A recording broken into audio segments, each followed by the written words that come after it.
جس کے لیے وہاں پر ابھی ایک سین کریٹ ہوا ہے. یہ سین شاید ختم بھی ہو جائے, لیکن عمران خان کی جو مشکلات ہیں کم نہیں ہونے والی. ٹھیک. اور مجھے لگتا ہے کہ اگلا جو مہینہ ڈیڑھ ہے اس میں جس طرح سے کل انہوں نے پشاور میں بیان بازی کی اور مسلح افواج اور لیڈرشپ کو نشانہ بنایا جھوٹے بیانیت سے, وہ جاری رکھیں گے. عمران خان کی ایک بات بالکل درست ہے کہ سازش ہوئی ہے, لیکن اس کا جو دوسرا حصہ ہے وہ بھی صحیح ہے کہ یہ سازش خود انہوں نے کی اور کہ جو کابینہ کے ارکان تھے اور جو سابق پرنسپل سیکرٹری تھے وہ سازش کا حصہ تھے, اور جب سازش ہوتی ہے تو وہ کسی نہ کسی انجام تک پہنچے. ٹھیک ہے. شنیل صاحب آپ کی جانب ہم بڑھیں گے. خان صاحب کے جج زیبا دھمکی کیس میں وارنٹ گرفتاری جاری کرنا یہ درست اقدام ہے, اور ساتھ ہی یہ بھی بتائیے گا کہ ماضی میں بھی خان صاحب گرفتار ہوئے ہیں, وہ بھی ذرا عوام کو بتائے کہ کیسی گرفتاری تھی اور پھر ان کا طریقہ کار کیا تھا. ماضی میں عمران صاحب مشرف طور میں گرفتار ہوئے تھے, جس ججز کی جو تحریک چل رہی تھی تو وہ گئے تھے پنجاب یونیورسٹی کے اندر, تو وہاں پہ جمعیت کے جو طلبہ تھے انہوں نے پکڑ کے خان صاحب کو گرفتار کروا دیا گیا تھا. 6-7 دن وہ جیل میں رہے تھے اور وہ بھی خان صاحب بھوک ہڑتال کے اندر چلے گئے تھے. وہ ایک جیسی پریشر وہ اب ڈالتے ہیں دھمکیاں دینے والا, اس وقت انہوں نے وہ پریشر استعمال کیا تھا بھوک ہڑتال والا. لیکن اور یہ ہے کہ خان صاحب ہمیشہ جیل جانے سے بھاگتے ہیں. جس وقت لانگ مارچ کا اعلان کیا تھا میاں نواز شریف صاحب نے ججز کی بحالی کے لیے, تب بھی خان صاحب کو خطرہ تھا کہ میں پولیس سے پکڑا نہ جاؤں, تو گھر کی دیواریں پھیلانگ کے وہ بھاگ گئے تھے. ابھی جو ان کے اوپر 25 مئی کو جب انہوں نے اسلام آباد کے اوپر چڑھائی کی تھی تو اس وقت بھی ان کے خلاف جو مقدمات تھے وہ درج کیے گئے تھے. وہ بھاگ کے پشاور چلے گئے تھے اور تب تک واپس اسلام آباد نہیں آئے تھے جب تک انہوں نے راہداری ضمانتیں نہیں لے لی تھی. ابھی جو جج زیبا کو جو دھمکی دی گئی, یہ مقدمہ درج ہوا تھا, اس میں یہ تھا کہ جو دہشت گردی کی دفعات تھی ویسے تو اس کے اوپر وہ جج کی عدالت میں پیش ہوتے رہے ہیں اور انہوں نے ضمانتیں لیتے رہے ہیں, لیکن وہ صرف دہشت گردی کی جو دفعات تھی وہ ہائی کورٹ نے, اسلام آباد ہائی کورٹ نے ختم کی تھی. باقی دفعات ان کے اوپر تھی جس کے تحت یہ مقدمہ جو ہے درج ہوا ہے. اور ضرور ان کی گرفتاری تو بہت سے کیسز میں بنتی ہیں, بلکہ اب یہ سائفر کی جو سازش سامنے آئی ہے اس کے اندر بھی ان کی جو گرفتاری ہے ابھی گرفتاری ہو جائے گی, یہ ممکن ہو جائے گا دیکھیں ہو جانی چاہیے. پہلے بھی ایک دفعہ پولیس گئی تھی, عمران صاحب کے وہاں پہ ورکرز اکٹھے ہو گئے تھے, لیکن وہ اس وقت گرفتار کرنے کے لیے نہیں گئے تھے. وہ صرف وہاں پہ جو اس وقت ایک پریشر جو تھا نا وہ بلڈ کیا گیا تھا عمران کی گرفتاری کو لے کے, لیکن گرفتاری نہیں کرنی تھی. لیکن آج جب پولیس جا رہی ہے, اور آپ یہ دیکھیں کہ رانا ثناء اللہ صاحب نے آج پریس کانفرنس میں صاف بات یہ کی ہے کہ پہلے جب ہم کوئی اقدام لینا چاہتے تھے ان کے خلاف تو ہم اتحادی حکومت میں تھے, تو جو ہماری اتحادی حکومتیں تھیں تو ان کی کچھ ریزرویشنز ہوتی تھی, لیکن جو اب کیبنٹ کا جو میٹنگ ہوئی تھی اس کے اندر تمام کیبنٹ اور تمام اتحادی جماعتیں اس بات کے اوپر اب اکٹھی تھی کہ اب ہمیں کچھ نہ کچھ اس کا حل نکالنا ہوگا. تو مجھے لگتا ہے کہ آج گرفتاری ہو جائے گی, لیکن میری دعا یہ کہ یہ گرفتاری جو ہے اس کے اندر وہ بے گناہ لوگ جو ہیں ان کی مار پیٹ یا تشدد ان کے اوپر نہ, کیونکہ عمران خان جو ہے وہ اپنی ذات کو بچانے کے لیے کسی بھی حد تک جا سکتا ہے. وہ اپنے ورکروں کو آگے کر دے گا اور ان کی قربانی دینے کے لیے تیار ہوگا کہ میری ذات کو نقصان نہ پہنچے. دیکھیں جیسے یہ آپ سازش والے بیانیے کو لے کے دیکھ لیں,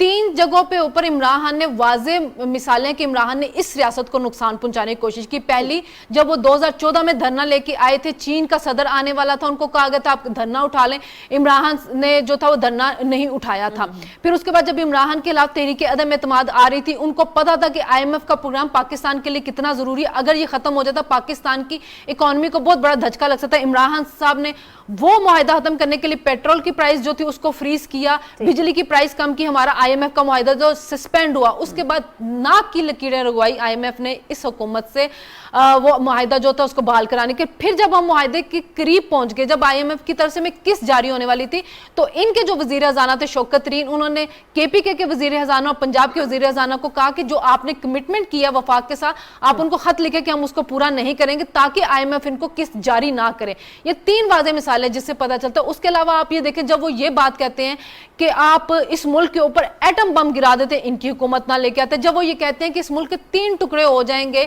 یا وہ یہ کہہ رہے تھے کہ پاکستان ڈیفالٹ کر جائے گا, سری لنکا کی طرف چلے جائے گا, یا ہمارے ایٹمی اثاثے جو ہمارے ہاتھوں سے نکل جائے, یعنی کہ ہر وقت وہ انتشار کی بات کرتے رہتے تھے. تو وہ تو انہوں نے کبھی پاکستان کے مفاد کا سوچا ہی نہیں ہے. ان کا مطمع نظر ایک ہی چیز ہے, مجھے اقتدار میں واپس لے آؤ ہر حال میں. ٹھیک ہے. اقرار صاحب, اسحاق ڈار صاحب کہہ چکے ہیں کہ اگر ہم اس کو منطقی انجام تک نہیں پہنچا سکے تو آئین سے غداری ہم کریں گے, یعنی انہوں نے اپنا ایک کلیئر سٹیٹمنٹ دی ہے. تو کیا آپ کو لگتا ہے آرٹیکل 6 کے تحت بھی مقدمہ بنتا ہے؟ مدی آپ کو یاد ہوگا کہ میں آپ کے پروگرام کی وساطت سے تو یہ تو میری ڈیمانڈ رہی ہے نا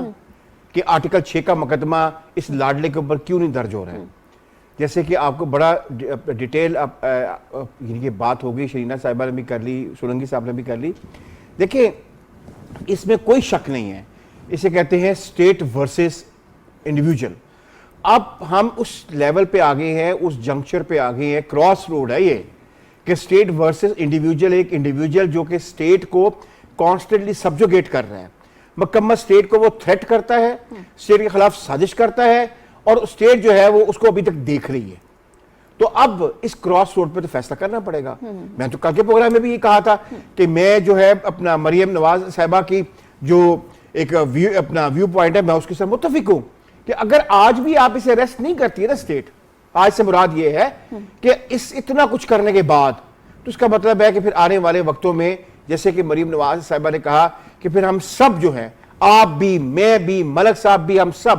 پھر ہم تاریخ کی آگے اپنا ذمہ دار ہوں گے کہ ہم بھی اس میں شامل تھے. ٹھیک ہے, دیکھیں ریاستیں اس طرح نہیں چلتی ہیں کہ آپ 5,000 یا 25,000 کا بندوں کا ایک ٹولہ اکٹھا کر لیں اور آپ ریاست کو اپنے مطابق چلانا شروع کرتے جیسے کہ وہ کنزیکٹیولی چلا رہا ہے. میں دیکھیں میں کہوں گا کہ چلو کہ منزل ابھی نہیں آئی, ابھی تک وہ گرفتار نہیں ہوا ہے. جب تک وہ گرفتار نہیں ہوتا ہے میری یہ رائے رہے گی کہ ریاست کو بہرحال اس کراس روڈ کے اوپر آ کر اپنے ریاست ہونے کا یقین کرتے ہوئے, ریاستی اداروں کو استعمال کرتے ہوئے اسے ریاست کے پنجے میں لینا پڑے گا. ورنہ وہ ریاست کو اپنے پنجے میں لیتا جا رہا ہے, ایک کے بعد ایک, ایک کے بعد ایک. جتنی آپ نے بھی شیدہ صاحبہ نے باتیں کی وہ علیحدہ کیسز ہیں. مجھے ایک بات بتائیں کہ ایک فورن کنٹری کو خط لکھنا اپنے ملک کے خلاف, کیا اس کے اوپر جو اپنا نہیں لگتا ہے, اپنا میرا مقصد ہے کہ بغاوت نہیں لگتی ہے, یہ کیا ہوتا نا کسی اور شریف آدمی, غریب آدمی نے, میں دیکھتا ہوں بغاوت وہ کیوں نہ اندر ہوتا. ایون کسی صحافی نے کیا ہوتا. بھائی اس ملک میں تو صحافی اگر ایک آرٹیکل لکھتے ہیں جو کہ باہر چھپتا ہے کسی فورن اپنا نیوز پیپر میں, اس کے اوپر بغاوت لگا دی جاتی ہے کہ تمہارا آرٹیکل خلاف تھا, ریاست کے چھپا باہر تھا, دیر فور تم نے بغاوت کی ہے. دیکھیں وہ آئی ایم کا خط, وہ بغاوت کا کیس سیدھا سیدھا بنتا, اس میں کوئی شک نہیں ہے. اس کے بعد آجے سائفر میں عمران خان کیوں, میں بار بار آپ کے پروگرام کی صرف وطاست سے میں ریکویسٹ کرتا ہوں ریاست کو کہ اعظم خان کو تو پکڑے نا, کیونکہ اس میں عمران خان اکٹھا اکیلا نہیں ہے, کولیبوریٹرز ہیں, اس میں 4 کولیبوریٹرز ہیں, چاروں کو پکڑنا ہوگا. سازش ہوئی ہے ریاست کے خلاف, سو ایک آرٹیکل 6, ایک بغاوت کی, اور اس کے علاوہ آفیسر سیکرٹ ایکٹ کے علاوہ ایون اپنا اس کی جو ہمارا جو کہتے ہیں پروسیجر اپنا یہ اسٹیبلشمنٹ کوڈ کے مطابق جو اپنا ہمارا جو پروسیجر ہے اس کے مطابق اس پہ تو کئی مقدمات بنتے ہیں. لیکن بات یہ ہے کہ مقدمات بنانا ریاست نے ہے, میں نے اور آپ نے نہیں. ہم باتیں کر سکتے ہیں, صرف ہم کہہ سکتے ہیں کہ یہ کیوں ہو رہا ہے, ہم کمپیریٹیو اسٹڈی کر سکتے ہیں کہ ایک زمانہ تھا میں نے دیکھا اپنی آنکھوں سے, یعنی کہ میں سنی بات نہیں کر رہا ہوں کہ اگر کسی نے کھانسی بھی کر لی ایک جگہ پہ کھڑے ہو کے اونچا, تو اس کو کہا کہ چل تو اندر چل, تو کھانسی ہے, اونچا کھانسا ہے, تمیز نہیں ہے تمہیں کھانسنے کی. ریاست کے خلاف ریاست کھڑی ہوتی تھی کہ بھائی ریاست کے آگے کھانس رہے ہو. ایک تو وہ زمانہ ہم نے دیکھا ہے, ایک آدمی کوئی اداروں سے چھوڑا ہے, جو اس نے بدتمیزی کی ہے پشاور میں جا کے, پھر جو اس نے بدتمیزی کی گورنمنٹ کالج لاہور میں, جس طرح ہمارے اداروں کے خلاف یوتھ کو کھڑا کیا ہے, جس طرح وہ یوتھ کو جو انسٹیگیٹ کر رہا ہے, اس کے اندر نفرت پیدا کر رہا ہے, کیا اس کے اوپر بغاوت نہیں بنتی ہے؟ بغاوت کا ایک کیس تو نہیں بنتا نا اس کے اوپر, لیکن بنانا میں نے اور آپ نے نہیں ہے. اور میں بالکل میں سپورٹ کرتا ہوں اسحاق ڈار صاحب کے اس ویژن کو کہ اب ریاست کو کھڑا ہونا ہے. ٹھیک ہے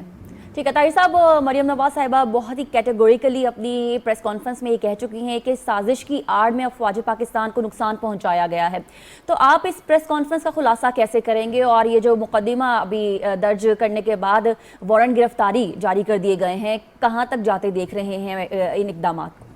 ایک تو یہ ہے کہ دیکھیں المیہ یہ ہے کہ عمران خان صاحب اپنی تقاریر میں 2 چیزیں بڑی مسلسل وہ دہراتے ہیں. ایک تو کہتے ہیں کہ تم پہلے والی قومیں وہ نبی پاک صلی اللہ علیہ وآلہ وسلم کی حدیث اس لیے تباہ ہوئی کہ انصاف کے دور معیار تھے. تو اب دور معیار ریاست کے لیے بھی نہیں ہونے چاہیے, جیسے تفصیل سے آغا صاحب نے بتا دیے. دوسرا مغرب کی مثال دیتے ہیں. آپ سوچ سکتے ہیں کہ یورپ امریکہ کی میچور ڈیموکریسی میں کسی پولیس کے چیف کو, کسی جج کے چیف کو اس طرح تھریٹ کیا جائے, یا کوئی سڑک ہی بلاک کی جائے, وہاں سپیسز ہیں احتجاج کی، پرامن احتجاج کی، لیکن آپ وائٹ ہاؤس کے سامنے، برٹش پارلیمنٹ کے سامنے آپ غلط سائیکل بھی نہیں کھڑی کر سکتے، کسی کی جرت نہیں ہے۔ تو ہم یہ جو سلیکٹیو مثالیں دیتے ہیں یہ بھی ایک طرح کی منافقت ہے کہ ہم دور معیارات بتا دیں۔ رول آف لا کی بات کے لیے اس کا ٹیسٹ کیس یہ ہے کہ طاقتور لوگوں پہ ہو۔ اب ہم یہاں یہ دیکھتے ہیں کہ فلاں شخص پاپولر ہے، یہ ساری باتیں آئیڈیلزم میں ٹھیک ہیں، لیکن ہم نے کراچی کو دیکھا کہ وہاں ایک لسانی تنظیم کے سربراہ نے اس زمانے میں، وہ بھی جی لاکھوں کا مجمع ہے، پاپولر ہیں، پھر اس انتہا پہ آ گئی کہ ریاست کو ایک دن ایکٹ کرنا پڑا، وہ چاہے دیر ہو گیا۔ اب یہ کہ ان کی تقاریر پہ پابندی ہے کیونکہ انہوں نے ریاست کو للکارا۔ سیاست کے ذریعے جو ہے وہ ریاست کو للکارنے کا ذریعہ نہیں ہے، سیاست ریاست کو مضبوط کرنے کا ذریعہ۔ ہم نے یہاں غیر ریاستی عناصر نے جنہوں نے ریاست کو للکارا، 70,000 لوگ ہمارے شہید ہو گئے جنہوں نے کہا کہ ہم آئین اور جمہوریت کو نہیں مانتے۔ تو جو آئین اور جمہوریت کے اندر سیاسی جماعتیں ہیں، المیہ یہ ہے کہ وہ جب لٹھ برداروں کے ساتھ سیاست پہ، ریاست پہ حملہ آور ہو جائیں تو وہ سیاست کا ٹیسٹ کیس ہوتا ہے۔ صحیح۔ دوسری جو یہ سازش کی یہ جو بات ہو رہی ہے، دیکھیں آپ کسی مذہبی رہنما سے اس کے ایمان پہ یلغار کریں اور ریاستی اداروں پہ آپ یہ کہیں گے یہ نیشنل سیکیورٹی پہ کمپرومائزڈ ہے، اس سے بڑا کوئی انتشار ہو نہیں سکتا کہ آپ اپنے شہریوں میں قومی سلامتی کے اداروں کے بارے میں یہ ٹرسٹ ڈیفیسٹ کر دیں کہ یہ کمپرومائزڈ ہے، اور یہ کام 4th جنریشن وار کے ذریعے دشمن ملک کے لوگ کرتے ہیں۔ تو وہ آپ ایک ذمہ دار عہدے پہ رہے ہیں، سیاسی جماعت کے سربراہ ہیں، جو ان کیمرہ بریفنگ میں یا اور وہ ہوتا ہے قومی سلامتی کے متعلق معاملات میں پارلیمنٹ میں طلب بھی کیا جاتا ہے، لیکن اس کے جو اجلاس ہوتے ہیں ان کیمرہ ہوتے ہیں۔ ہم نے بھی یہاں دیکھا کہ ایبٹ آباد کمیشن کا واقعہ جب ہوا ایبٹ آباد کا، تو ان کیمرہ سیشن پارلیمنٹ میں بھی ہوئے، اس وقت پیپلز پارٹی کی گورنمنٹ تھی۔ اب یہ دیکھیں سابق وزیر اعظم یوسف رضا گیلانی جنہوں نے توہین عدالت اس شکل میں نہیں کی تھی، ایک انٹرپریٹیشن کا معاملہ تھا کہ صدر کو استثناء حاصل ہے یا نہیں، عدالت نے قرار دیا کہ یہ توہین عدالت کے مرتکب ہوئے، وہیں انہیں چند سیکنڈ کی سزا ہوئی اور انہوں نے عدالت کے سامنے سر تسلیم خم کیا اور نائل ہوئے، اور وہ اتنی بڑی قیمت میں سمجھتا ہوں میرے لیے بحیثیت ایک عام سیاست کے طالب علم کے لیے بڑی دکھ کی بات ہے جب عمران خان ایسی بات کریں یا کوئی بھی وزیر اعظم نائل ہو۔ میں سمجھتا ہوں کہ سیاستدان کو سزا ہونا یا اس طرح کی چیز اس میں تسکین کا باعث نہیں، لیکن ہمیں اپنے طرز عمل پہ غور کر اور یقین کریں کہ جب ایک سیاسی رہنما اس طرح عدلیہ پہ چڑھ دوڑتا ہے تو اس کے فالوورز جو ہیں وہ بھی ایک کوہرام مچا دیتے ہیں اور معاشرے میں ایک بہت بڑا ٹرسٹ ڈیفیسٹ قائم اس سے ہوتا ہے۔ تو اس کے لیے میں یہ سمجھتا ہوں کہ اس کے اوپر ہمیں آج یہ طے کرنا ہوگا کہ ہم ان چیزوں پہ جو ریاست کے مفادات ہیں ہم سیاست نہیں کریں گے۔ سیاست ہونی چاہیے غریبوں کو ریلیف پہنچانے کے لیے، سیاست ہونی چاہیے صحت اور تعلیم کی بہتر سہولیات میں، سیاست ہونی چاہیے معیشت کو آگے لگانے، سیاست ریاست کی جڑوں کو کھوکھلا کرنے کے لیے نہیں ہونی چاہیے۔ ٹھیک ہے سجاد صاحب، ابھی تو خان صاحب نے لانگ مارچ کی تاریخ بھی دینی تھی اور ان کے فالوورز اس چیز کا ویٹ بھی کر رہے تھے، تو یہ چیزیں کہاں آپ کو جاتی دکھائی دے رہی ہیں؟ ساتھ ہی ساتھ ایک اور سوال میرا یہ ہے کہ مریم نواز صاحبہ نے اپنی آڈیو لیکس کے حوالے سے بھی کافی وضاحت کی ہے اور انہوں نے ڈینائی نہیں کیا، انہوں نے یہ نہیں کہا کہ میری آواز نہیں، بلکہ انہوں نے یہ کہا کہ صحت کارڈ ان کا اپنا بیبی ہے جسے انہوں نے خود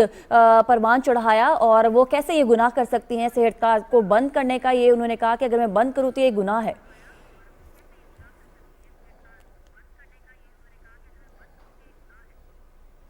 جی بالکل ٹھیک ہے، کل مریم صاحبہ نے اس حوالے سے بات کی تھی، لیکن ابھی جو بحث ہو رہی ہے نا وہ مریم صاحبہ نے ٹھیک پوائنٹ آؤٹ کیا کہ انہوں نے کہا بھی نہیں تھا انصاف کارڈ کے حوالے سے جس طرح سے ان کو مس کوٹ کیا گیا، لیکن یہ جو گفتگو ابھی ہم کر رہے ہیں نا کہ ہم ایک کراس روڈ پہ ہیں، کیا عمران خان گرفتار ہو جائیں گے اس FIR کے نتیجے میں، یہ سب سے اہم نقطہ ہے اس وقت کی آج کے دن کی سیاست کے حوالے سے۔ میں سمجھتا ہوں کہ یہ جو کراس روڈ ہے نا یہ بہت ایک تاریخی ہم ایک پل کو عبور کر رہے ہیں۔ کچھ سیاسی جماعتیں ایسی تھیں اس ملک میں جن کا خیال تھا کہ جو لوگ اہم کانسٹیٹیوشنل عہدوں پہ رہے ہوتے ہیں، وزیر اعظم، پریزیڈنٹ، ان کو اس طرح وچ ہنٹنگ نہیں کرنی چاہیے، ان کے خلاف مقدمات بنا کر ان کے خلاف کوئی کیمپیننگ نہیں کرنی چاہیے۔ وہ ایک ڈیموکریٹک طریقے سے کچھ جماعتوں کا خیال تھا کہ ملک کو آگے بڑھانا چاہیے، لیکن یہ 4-5-6 مہینوں میں ہم نے دیکھا کہ اس کو ایک ڈھیل سمجھا گیا، اس کو کمزوری سمجھا گیا، اور جس طریقے سے ہم نے اس کے 2 حصے ہیں، ایک تو سیاسی کلچر کو زیادہ یعنی کہ اس میں ہیٹرڈ اور اس میں تصادم سے بچنے کے لیے بھی کوشش کی گئی کہ اس کے اوپر حکومت کو کوشش کی کہ اس کے اوپر ہاتھ کھولا رکھا جائے، اور جو اتحادی جماعتیں تھیں انہوں نے شاید آگے بڑھ کے ان کی گرفتاری کے لیے شاید کوئی بات نہیں کی تھی اس سے پہلے، اور دوسری سائڈ پہ کہیں دوسرے حلقوں میں بھی ان کے لاڈلا ہونے کا ایک تاثر تھا جس کی وجہ سے ان کو روکا جا رہا تھا۔ لیکن انہوں نے اوپر نیچے جو پچھلے 15-20 دنوں میں اور 1 مہینے میں جو چیزوں کو بریچ کیا، جس طریقے سے جس طرح سے یہ سائفر کی کہانی انفولڈ ہوئی ہے، جس طرح سے انہوں نے ججز کے بارے میں ریمارکس دیے ہیں، جس طرح سے انہوں نے جرنیلوں کے بارے میں جو چیف آف آرمی سٹاف کی تقرری کو جس طرح سے انہوں نے پولیٹیسائز کرنے کی کوشش کی، اس سے پہلے جو ISI چیف کی تقرری کو انہوں نے متنازع بنانے کی کوشش کی تھی، عدالت کے بارے میں ان کا جو موقف ہے، اس کے نتیجے میں میرا خیال ہے کہ اب وہ پل جو ہے وہ عبور کر کے ان کی گرفتاری کا فیصلہ میرا خیال ہے تمام حلقوں کی طرف سے اس کا سگنل ہے، گرفتاری یہ ہو جانی ہے اگلے چند دنوں میں، تاکہ اس ملک کو ہم نے اس کی معیشت کو بہتر کرنا ہے، اس کو سٹیبلٹی کی طرف لے کر جانا ہے۔ الیکشن اگلے سال ہونے، یہ سارا دیوار پہ لکھا ہو، اور جو جرائم مثلاً اگر وہ کہتے ہیں نا کہ اسٹیبلشمنٹ جو تھی وہ اگر نیوٹرل ہو گئی ہے تو وہ جانور ہے، اگر وہ کہتے ہیں کہ وہ یعنی کہ میر جعفر اور میر صادق ہیں، تو وہ تو ثابت ہو گیا کہ یہ خود ہی، جیسے آج مریم صاحبہ نے کہا کہ میر جعفر اور میر صادق یہ اس ملک کے لیے خود ہی ہو گئے جنہوں نے اس کی فورن پالیسی کو تباہ کرنے کی کوشش کی، اور جس کے بعد انہوں نے IMF کے ساتھ اپنا معاہدہ بریچ کر کے معاشی طور پہ ڈبونے کی کوشش کی۔ تو میرا خیال ہے کہ اب ساری سیاسی جماعتیں آن بورڈ ہوں گی، اور وہ ایکٹر بھی آن بورڈ ہو چکے ہیں جو اس کو بچاتے رہے ہیں ایک مرحلے پہ۔ اب ان کی جو سپورٹ ہے غیر سیاسی حلقوں میں وہ بھی کم ہوتی جا رہی ہے، تو میرا خیال ہے کہ یہ مجھے تو پورا یقین ہے کہ اگلے 1 ہفتے 1.5 ہفتے میں بڑی خبریں آپ کو سننے کو ملیں گی۔ جو ریاست ہے وہ ان کو گرفتار کرنے کے قابل ہو جائے گی۔ رانا ثناءاللہ نے آج جو بات کی ہے کہ آرٹیکل 6 کا ریفرنس پارلیمنٹ بنا کے سپریم کورٹ کو بھیجے، میں دیکھ رہا ہوں کہ اس طرح کا آرٹیکل 6 کا ایک ریفرنس بھی سپریم کورٹ میں جائے گا، اور یہ جو پرائم منسٹر ہاؤس میں جس طرح سے کنسپریسی ہوئی تھی اعظم خان نے، اسد عمر نے اور شاہ محمود قریشی کے ساتھ مل کے جس طرح سے کنسپریسی کی تھی، ان سارے لوگوں کا ٹرائل ہوگا اور ان سارے لوگوں سے انٹیروگیشن ہوگی جس کا جتنا رول ہے۔ اور میں یہاں یہ بھی کہنا چاہوں گا کہ جناب فارن آفس کے جو اس وقت کے سیکرٹری صاحب تھے اور جو اسد مجید صاحب جو ایمبیسیڈر تھے، ان کے کسی نہ کسی نیشنل براڈ کاسٹر پہ انٹرویوز آنے چاہیے اس حوالے سے، ان سے ایک آزادانہ ایک گفتگو ہونی چاہیے جرنلسٹ کی کہ کس طریقے سے یہ جو سائفر تھا اس کو سیاسی طور پہ استعمال کیا گیا۔ اسد مجید صاحب کی بات کیا، ٹویٹر پہ کافی وہ ایکٹیو نظر آتے ہیں، یہاں طاہر صاحب کچھ کہنا چاہتے ہیں، لیکن طاہر صاحب چھوٹی سی بریک کا یہاں پہ وقت ہوا ہے، اور بریک کے بعد ہم اسی سلسلے کو ہم آگے بڑھائیں گے، آپ کو موقع ملا جائے گا۔ ناظرین، سائفر کے حوالے سے پریس کانفرنس میں یہ بھی کہا گیا کیونکہ سائفر جو ہے وہ وزیر اعظم ہاؤس سے چوری ہوا ہے تو اس کی تلاش میں بنی گالا بھی جانا چاہیے، تو ہمیں اس کو مزید گفتگو کو آگے بڑھائیں گے۔ ہمیں چھوٹی سی بریک کی اجازت دیجیے، آپ کہیں مت جائیے، ہمارے ساتھ رہیے۔